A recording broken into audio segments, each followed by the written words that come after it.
I could before this, the bus is good. We're good? We're good, Randy? Yep. We'll call meeting to order, roll call. Okay, Mayor Webster. Yes. Muller. Yes. Thank you. Yes. Tom. Yes. Walton. Yes. Reese. Yes. Okay, our first one on public forum, Nate. Yeah. I've been talking to Scott a little bit about, I don't know if he showed you the picture we had drawn up about the possibility of moving the transformers behind the salon where we're doing the project. It started out as a problem with the natural gas company, and they kind of didn't give me a lot of ultimatums with it. And then it kind of transpired into there'd be a lot of benefits to having it moved. It would create more parking back there because we could put 3 stalls. So everybody that was staying there would have a place to go, and would give us a chance to get it kind of out of our way with the staircase, where it's right in front of the staircase where the staircase is going to be right now. And yeah, I mean, we've just been kind of going through the process there of figuring out if it's feasible or if it can happen, and that's kind of where that's at, I guess. So, We have a cost estimate from Bill, what it takes to move it? not yet. Not yet. We had looked at this about the notion of actually moving it underneath the steps, and that was not going to be compliant with safety regulations to do this. Just know that, yeah, they're sitting about at the, right now, the front hood of the blue car. So that's where they are right now. Of course, they're there and they work just fine. But the concept would be, you know, just opening up some additional space. Standard city policy on this is, you know, to have some extenuating circumstances about why we would ever do this, and then the customer pays for the relocation. So that's standard policy, and we'd like to have that discussion about this project, about whether you'd like to see that happen, and then who would stand cost. And I guess, again, remember, it's not on the agenda to make a decision in that. We'll just have to wait for a cost estimate from Bill. Well, I think we want a cost estimate. I think we certainly would like to do this if we can, so we can figure out a solution. Ours needs to be done too. What's that? Ours needs to be moved too. It should never been put there in the first place.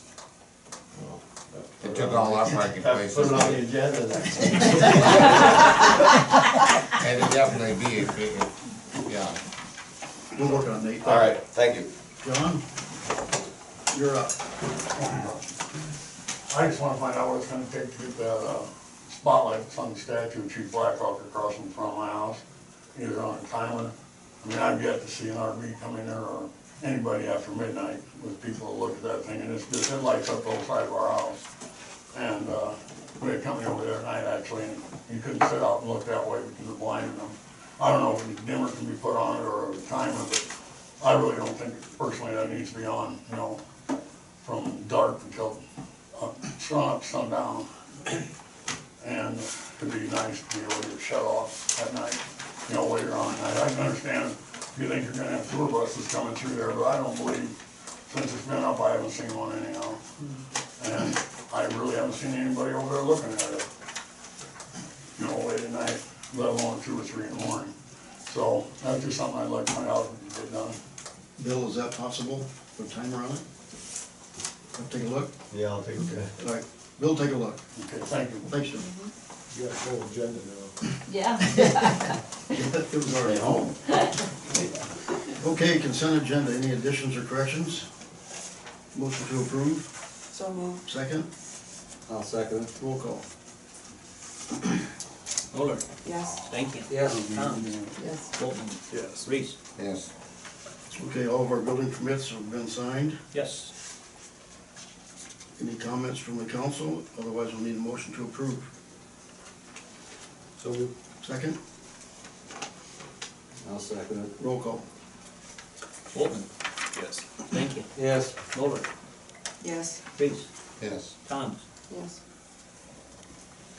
Okay, resolution 1935. That just approved your permit. I forget about that. You can stay if you'd like. There's no popcorn. Okay, 1935 is Morganson. Yeah, Yeah, this is a variance request from Mark and Katie Mogensen. And the variance request itself is just for one side of the property, it's for the garage side of the property.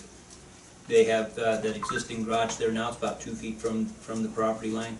They requested a zoning variance for that portion so that they could remove the garage but rebuild it back to that same location at the east wall. So it'd be about a 2 foot setback from the side lot line where 4 feet is required.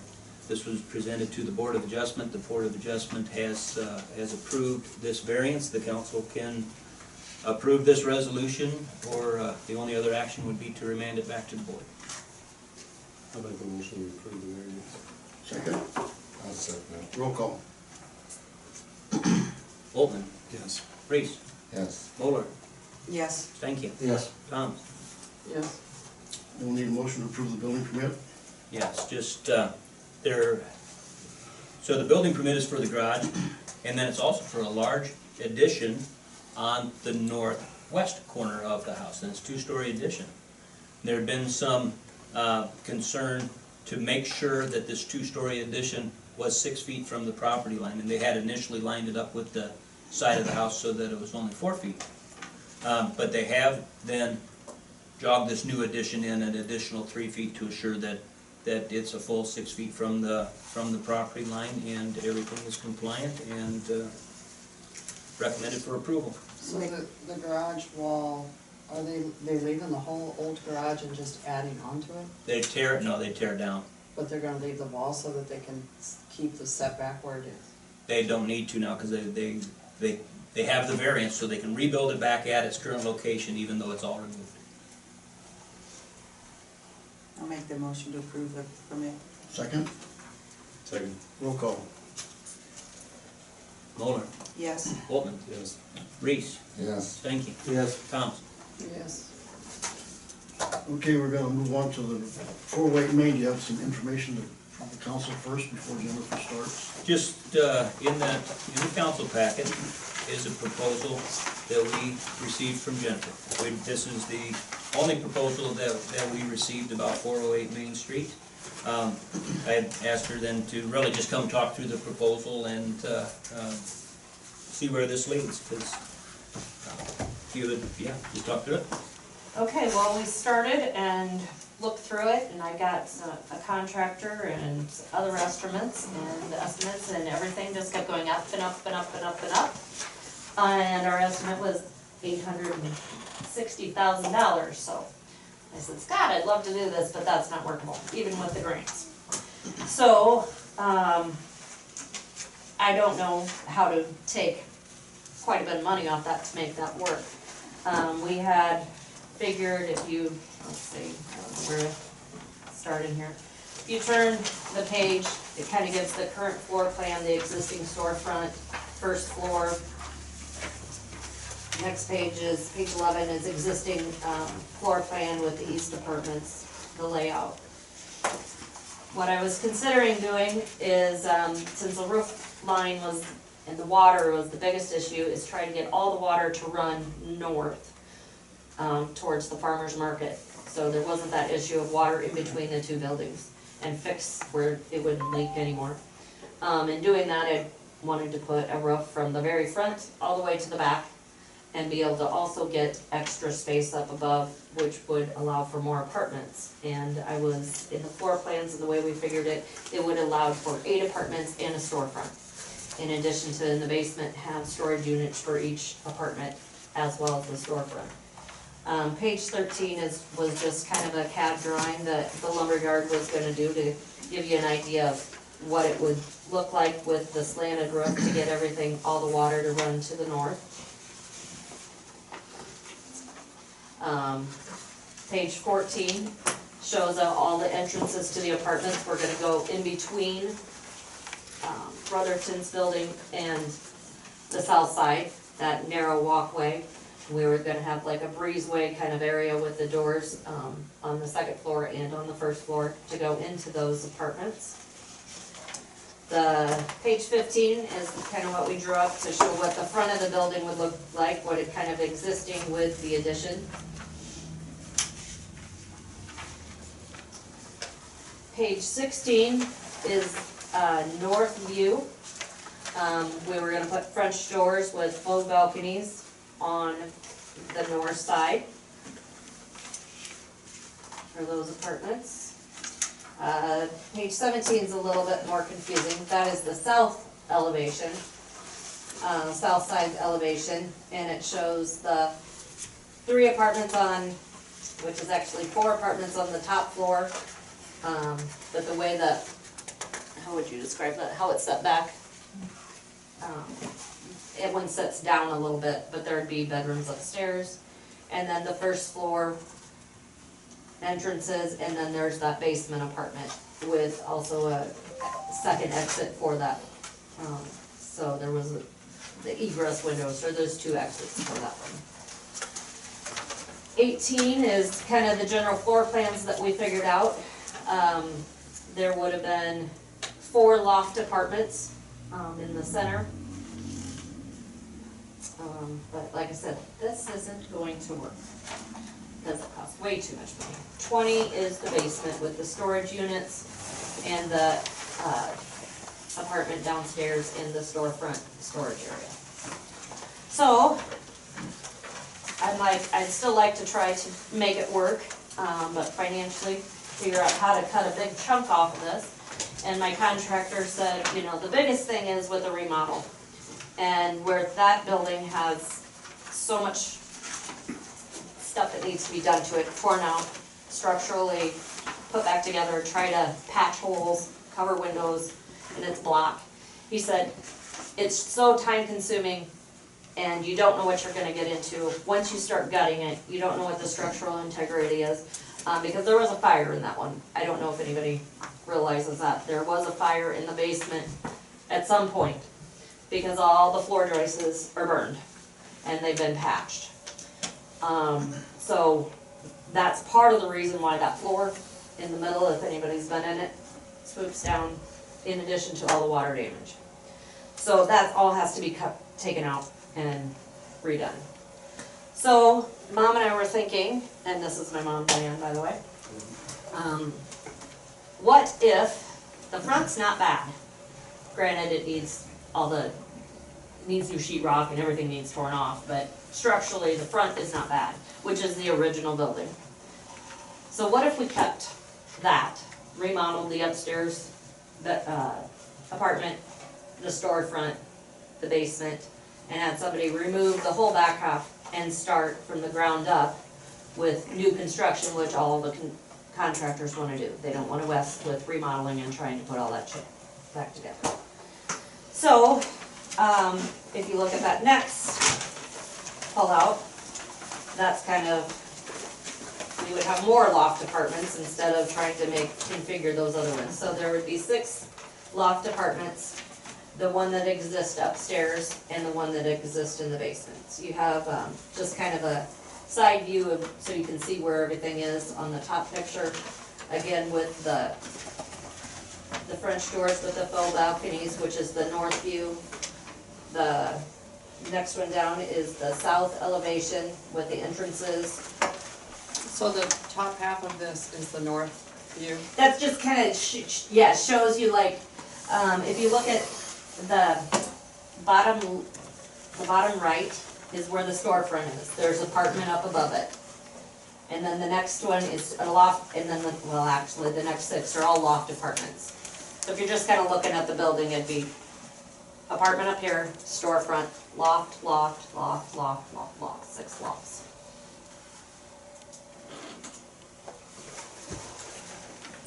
That makes sense to you, Nikki? Well, when I look at the drawing, no. You know, I'm just trying to match the drawing to what you're saying. The first, are we talking about this one? So you got the 6 loft apartments, and then there's, what is that just a? This is what the current Right. apartment that's upstairs already. This is where that bedroom is. This is storefront. Okay, So these would be 1 loft, 2, 3, 4, 5, 6. And this is the current apartment that's upstairs. The current building exists is just this part. so this would be the first floor, This would be first floor, this would be second floor. so the lofts will be as high as the second floor? No. Each will have its own loft. Oh, I see, okay, Yeah, this is one apartment with a loft, I see. not a loft up here in. Oh, okay, all right, okay, got it. Anybody else have questions? I'm trying to understand that. Okay, and then the bottom pictures are the current layout of what it is. Exists right now. The next page is the floor plans.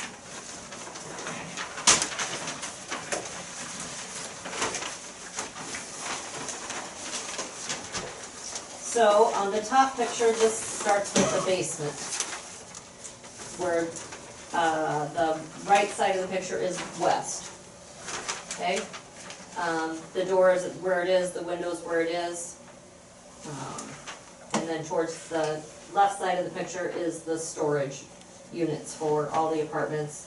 The grayed out area is the storage for the storefront with steps to go down in there. If you go to the next, those are the upstairs of the lofts where the bedrooms and bathrooms are. And then the next picture is the downstairs. So that little blocked area, that's open to the living room area.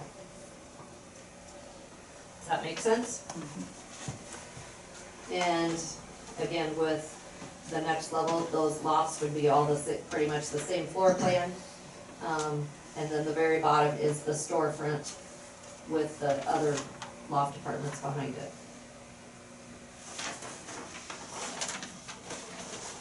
So I haven't, my contractor, I only was able to give him a week to try to get an estimate on how much that would be for a new building, and he has been swamped in trying to get everything done before the rain, so I have no idea how much new construction would cost from the back, which obviously you'd have to see if that would work to make it financially flow on it. So I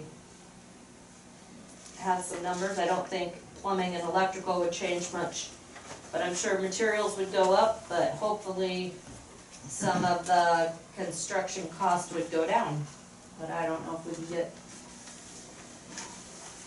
400,000 less. Do you have a better time frame of when you would have more of these numbers put together? Well, like he said, he's in the middle of trying to get everything done before winter, the snow starts hitting and the rain, and I called him twice in a week, and I'm obviously in the way, and this is not, just anybody can do this, kind of a contractor, and I don't wanna find another one that tried to put the roof on last time like that. I want somebody knows what they're doing and Understand. can, and I know he does good work, Mark Schreck, he's the one that did Taggles. Somebody has another Yeah, he does good work.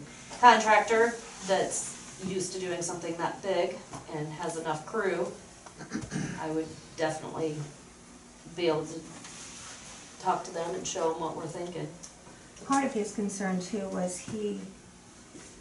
was all the concrete work that needs to be done between the buildings. He said, I can't get my equipment back there. So, He said it would be a mini excavator and it would be very time consuming, which would cost a fortune, just to try to pull all that out to fix that mess. So that's another reason we thought that demolition of the back half, they Giving said, him no a problem, I site. can reach in there with my bucket, pull all that out, redo it. One other concern that, because Brotherton Chris owns that building next to it, he wants definitely 15 inches or 18 inches, whatever it is, stayed away from his building. So we'll have to make sure that his water flow, which he did just fix one of the gutters, isn't gonna cause the same issue again with eroding. Cause that one gutter was chopped off about this high, and all that water, if anybody's been in there, there's over a foot of mud in that whole basement because of that, and has washed all those steps out.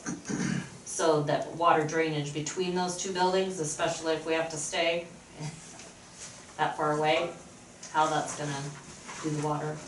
Also, I mentioned to Scott, I said before I would even consider doing this, I wanna make sure that the sewer system would take 8 apartments, but withhold 9 people using water and sewer.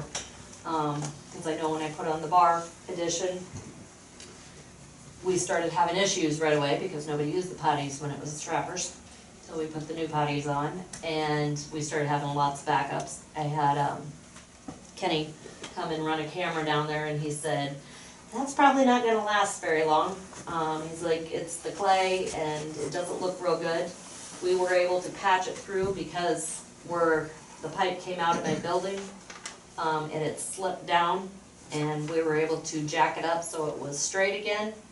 But between the building and the main, he said, those are kinda scary. And if you drive down the streets, you know, lots of people have had to dig all those up and redo them on their own. And that's not extra expense I'm gonna want to consider paying to make sure that works to try to save this place. Do you feel like that if you tear off part of this building, and you don't replace it as big as it is, you know, as deep as it is that an option? Mm-hmm. You'd have less apartments. Mm-hmm. But like I said, I'd still have to make sure I would financially be able to pay for it and make it work. But yes, for sure, I'm up for all sorts of options. I mean, when Mom came up with, hey, maybe we just keep that original front, and I asked John the other day, I said, do you think that would still qualify it under that grant? Because if it's still part of the original building, even though we're gonna demolish the back half, I mean, can that still be applied for that, for the Catalyst grant? It'll be an eligible project. May not be a good high scoring project, but it'll be eligible to try. Yeah. What is your plan for the exterior of the original building? What kind of finish? Mark had talked about, how did he describe it? Well, He did a building down in Carroll like it. It's down by the brewery. And it was some kind of, he said it's actually insulation and it's more economical.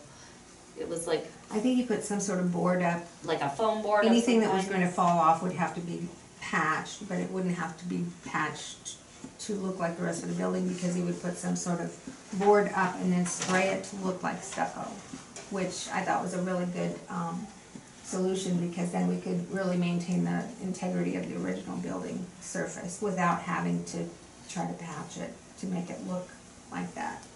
I will say that the way this project came together, so piecemeal, and it was, to me, it felt very rushed. We didn't have one person driving the material list and we said, here's our floor plans, tell me how much it would cost. So I feel like we have, the contractor was thinking one thing and the materials list from the lumber yard maybe another. So we're not really, like they were thinking of hardy board siding on the outside, which to me seems a little residential, but just to get that list together really quickly for the meeting. For pricing. That's what they something put together. besides tin being on the building. Yeah, so, to me, there's labor and materials, and if Shrek would come up with an idea that would be less labor, because he has the equipment and he has the ability to do it, that might be a cost savings for us. One of the things they'll look for in this grant is the outside restoration of the building, I mean, like Scott said, it's a point system. Mm-hmm. Did you come over to that training? No, okay. It's a point system.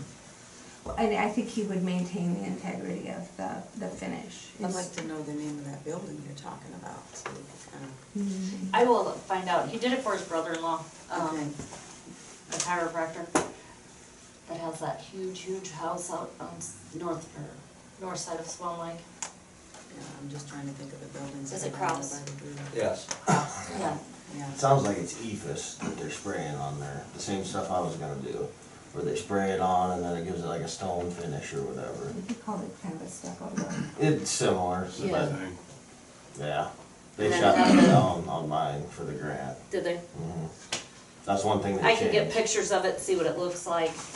And if it adds insulation value or whatever, I mean, I'm up for definitely any suggestions. Well, they didn't not approve his because of the Right. emphasis, they thought it was cheaper if you did it a different way, right? Yeah, they thought. That was a thought. Is there any Region 12 money that we could go for other grants besides just the catalyst? Yeah, just potentially again, this, regional housing trust fund money. And Nate had access a little bit of that. But it was like $5,000 per unit. And then there's some limitations about, devoting that unit to a low to moderate income level. But there are, you know, a couple. Or do they just need HUD approved? And that, No, No. I think it's income restricted if you take the Region 12. It's so much per household or something, I think, wasn't it, Scott? yeah, they'll set maximum, Right. income levels for the household.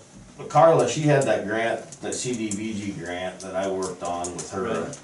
at the same time, but that was through Region 12. I mean, she kinda picked that and, I mean, that was another grant. I don't know if it's a possibility or anything like that, but that was, cause there, for a while, we were doing 2 grants at once, and that got kinda confusing. You know, when we were in Woodbine, remember that guy, he named grants that I'd never even heard of, although not all of the grants that were in the tax relief things that were in effect then are in effect now. Some of those have been killed, but he named things I had not heard of. I just wondered if you shortened up that building, it would save you in construction costs. You're not gonna have as many apartments, so your income won't be maybe as much, I don't know. Depends on what kind of your apartments are like. But you know, it provides some parking better for your residents. Just a thought. But we have time yet, the catalyst isn't due till end of January, Yeah, December, January. the pre-application's due in January, so we do Okay. have Yeah, time. so we got some time. Well, Yeah, I I will, guess. and like I said, if anybody has any ideas of any other contractors that is busy. That are capable of doing some huge project like this, and give me some names and numbers and Right. We'll see if we can't find something from Carla. We can talk to her about any that ideas about that too. and some other options. And she would know if it worked for catalyst if she comes up and sees it. Yeah. She would know. Give us some guidance on which way to go. And we still got a little time to sort through prices. She came up and looked at Nate's early on, and we did a walkthrough, and, you know, like she said, I haven't seen anything that scared me out yet, so. Oh, she hasn't been in Fort Wayne, man, yet. We have, We have, You need rose-colored glasses to go through that. we will continue to help you. Right. Yeah. So you continue to work with contractors about pricing? Yep, and I will take new floor plans over to Chris too, and just see if, when he has time to try to get a new materials list too, and So do you think it's feasible to do something in a month? like I said, I know Mark is buried with work and trying to get shed down before the snow, Sure. so, I think he was trying to close up 3 houses yeah, and pour and rough at and, one time. yeah, it was, he was busy, so I will do my best. Just keep trying to plug ahead. Uh-huh. And like I said, if I, I will say that we are making a lot of guesses with Plan B. It could be that original foundation would not have to be taken out of the entire back. It could be that those block walls are pretty significant down there. And we've made the floor plan around, the original floor plan around those block walls in the basement. So, you know, if the well, from perimeter. from a certain point forward, not the back, where the coolers and stuff are, and where the burned, Well, right. The way that in would the be back. come back. And we That's also the have shortened, we have taken off that angle in the back, so we have shortened the building somewhat, in Plan B, by a few feet to make it Square. easier to work with. Carla has an extensive construction background, so when she looks at it, she's pretty good at knowing what she's So- kind of looking at. Okay, well, We'll let you know You when she's coming. contact her or then contact me, or how does that go, or do you give me her Yeah, number, or how does that I'll- work? I'll contact her about it and, Okay. and see if we can, actually just get her up here sometime and meet with you and go through options. That sounds great. You'll be the second person to know. Perfect. Thank you very much. Yep. Thank you. Thank you. Okay, we got a pay estimate for Gunman Hicks. Yep. Let's see, pay estimate is number 15. Getting close, but yeah, everything is in order on this pay estimate for $242,000. Do we have that motion? Second? I'll second it. Roll call. I don't want to. I don't want to, but that's all I right. did last week. Boltman, Yes. Stanky, Yes. Tom, Yeah. Reese, Yes. Moller. Yes. Change order number There's a 3. lot.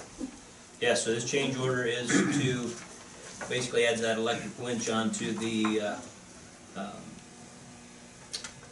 crane to lift out the, potentially the pumps and then the trash basket out of that lift station. Cost of the change order, $9,120.37. And we need a motion for that. Yes. I'll make it. Second? I'll second. Roll call.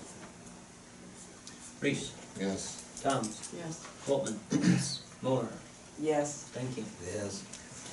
And we worked outside of our easements. Yeah, I'd like Make that to right? just go through and have this discussion with you about that additional easement work.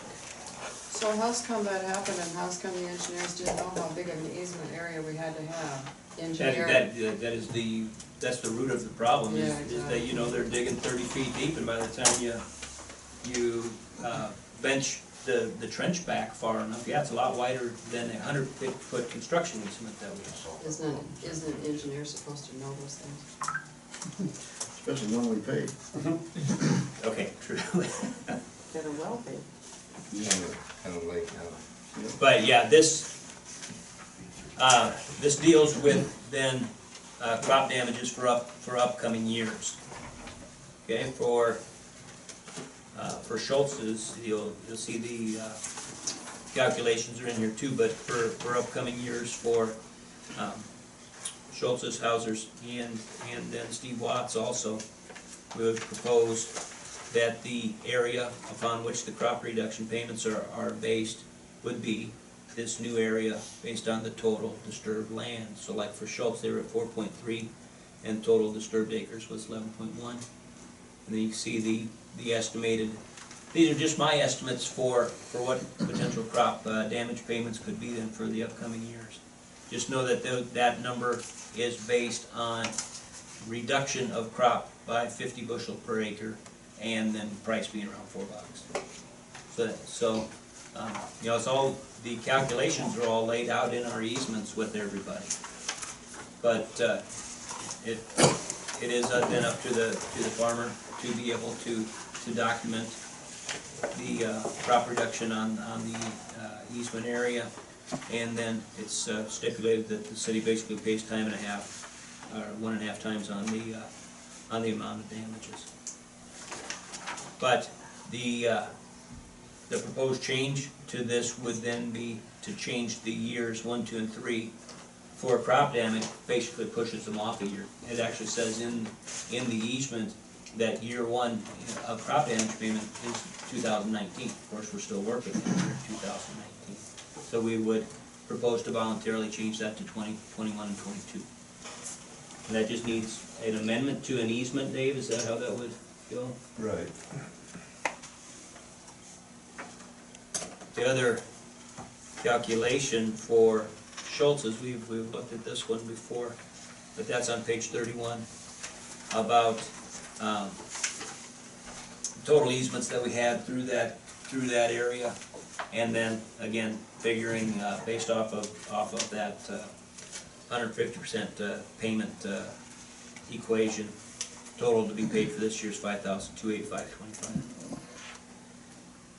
And we would intend to get these easement amendments in place and then process payment for Schultz's for this year.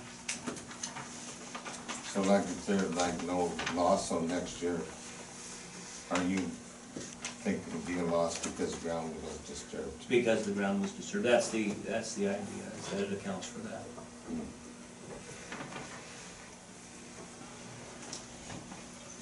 Questions? No questions? So I got one other thing then lagoon related, and that was that letter, did you bring your letter, Bill? This was a letter about startup of the lagoon. Bob Veenstra had sent this letter, we received it today. So they would, when we're able to start having sewage flow to the lagoon, figure that it takes a month to 6 weeks to fill the lagoons. And then when the lagoons are filled, then they start to flow over into the Sager system. Okay? So, as far as having a time when they can start to fill those, basically they're not ready yet. They gotta get the aeration lines into the lagoon so that they can aerate. They always constantly aerating the lagoons. That work has not been done yet and won't be done yet for a while. So that's what they're looking at, starting to be able to fill the lagoons, say, middle of November. And if it takes a month or 6 weeks, then you're about the first of the year, then before the lagoons are full, and you're looking at trying to get the Sager systems to operate properly. Now the Sager system, again, we always think of it as an underground trickling filter, and the idea of that trickling filter is that sewage goes over the media that has the bugs growing on it, and the bugs are what eats especially the ammonias out of that. So they have a heck of a time establishing the bugs when the weather gets cold. So what this letter from Bob Veenstra is doing is really saying he identified 3 alternatives about what we could do. And so if you just look at alternative number 1 is to go ahead and just start utilizing the lagoon, utilize Sager system, and it probably works fine during the coldest parts of the winter because our ammonia permit limits are lower during the wintertime. But in March, our regular ammonia limit comes back on, and we would likely not be able to meet ammonia limits then. He suggested March and April before, and maybe, so it's May before we'd start to meet those limits. We'd be fine by the DNR. Well, when you get to the end of this, he basically says we need to consult with the DNR about our options. But, so that's option number 1 is to go ahead and start using this, knowing that we cannot probably meet effluent limits. Option 2 would be basically to split flow, continue to fill the lagoons, but fill it at a slower pace, and continue to treat a portion of the waste at the mechanical plant. That way you're not filling it until, and it's not ready to seed the Sager systems until earlier part of next year. It starts to warm up and everything can be okay. The third option is to simply not fill it, continue to use the mechanical plant over the course of the winter. How's that, what's the odds of that? That causes us too much problem. Is the DNR gonna okay that, Scott, to keep using the system down here? I don't know, because when you get to the end of the letter, that's all it really says is we need to consult with the DNR about what the DNR is going to permit to happen. Just like it or not, they're in control. Yeah. I don't know that they would allow us to start using the system knowing that you can't meet effluent limits. Mechanically, of course, the plant, we just keep Patching it and making it work here for. But they've kind of given us a little bit of a leeway on that too, because it wouldn't be passing right now if it weren't, right? Our tests are passing. But didn't they give us some kind of a leeway a while back? We had a notice of violation on some solids, I think, recently on one test. So our next step is to just check with DNR and talk with them and go through our options. And we'll get Bob Veenstra involved in these discussions then too about really what the best option would be recommended, and work with the DNR to see then what they would let us do. Because this kind of backhandedly ties into the notion about this time extension then, and any payment that the city might receive for time extension.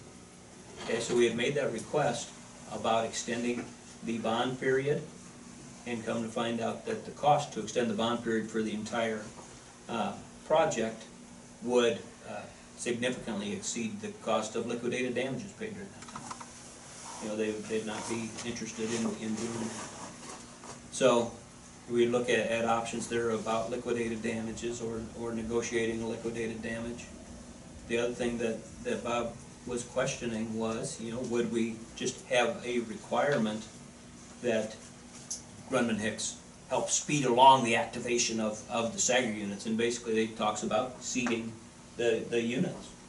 And what that would be is trucking in somebody else's sewage of a similar type of a setup. You truck it in and get it in the Sager system, start aerating it, hold it in there, and it starts to grow bugs that way.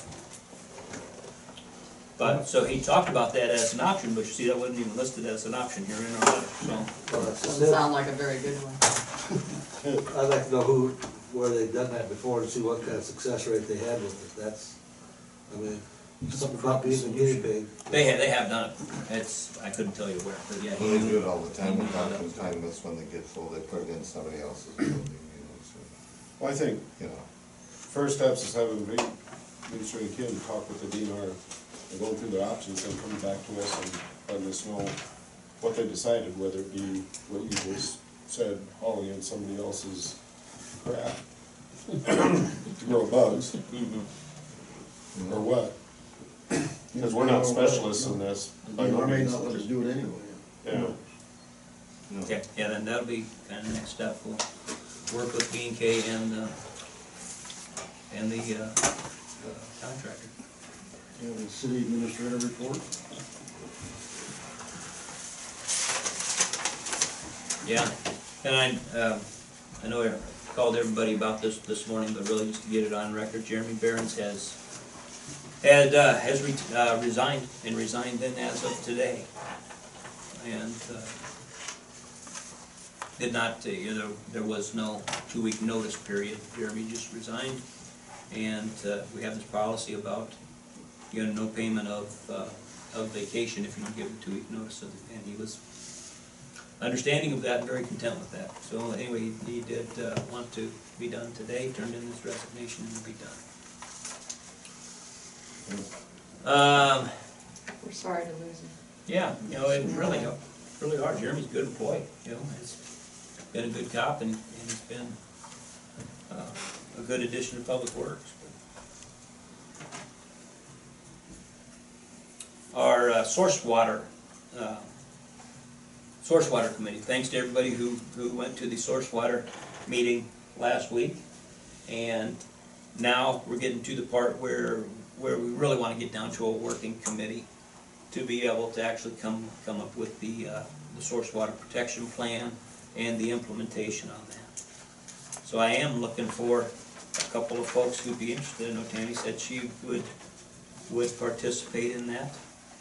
And maybe if I could get one other mayor or council member to work along with that, I think they'd be, want to try to get another councilman would be good. Everybody else was at the same My meeting. schedule won't work. I guess I will.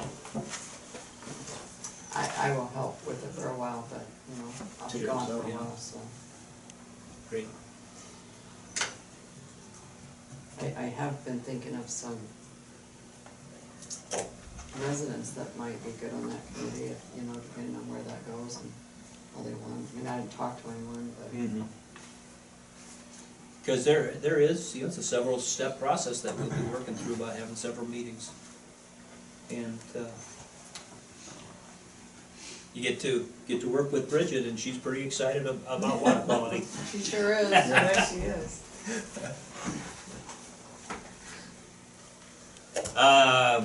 Good news on this one, 10 Point Construction's coming in on Thursday to do the intakes and manholes. And then Bill has lined up a boring contractor. We need to do a little boring to get the electric service out to the lagoon. And that's happening Thursday. and bore Crescent Park Drive, then Dale on Thursday, then 2. Tuck Point Company's coming to do City Hall building on Monday, the 14th. That was last year. I thought Next. the duck that with last time. Must didn't make it.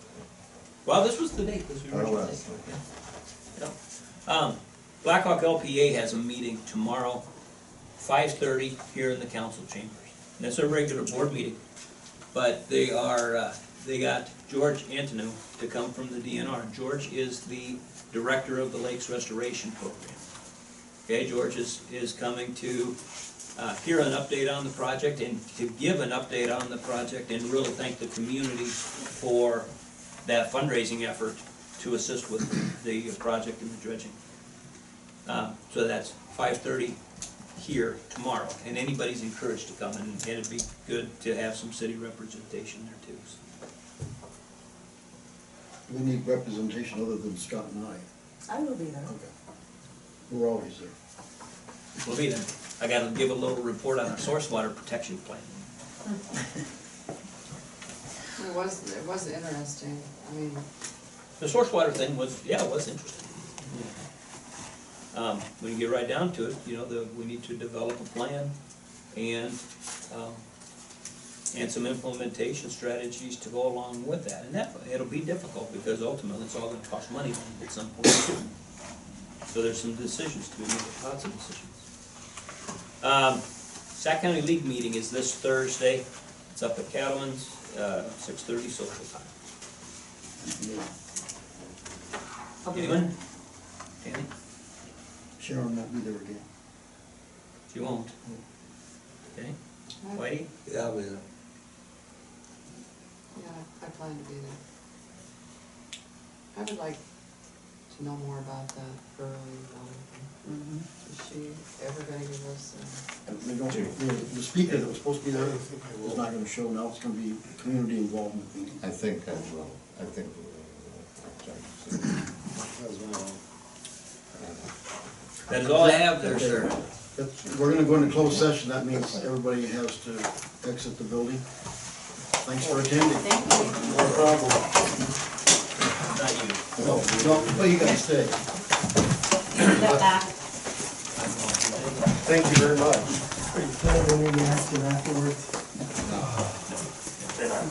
Thank you. Good idea. Twins game.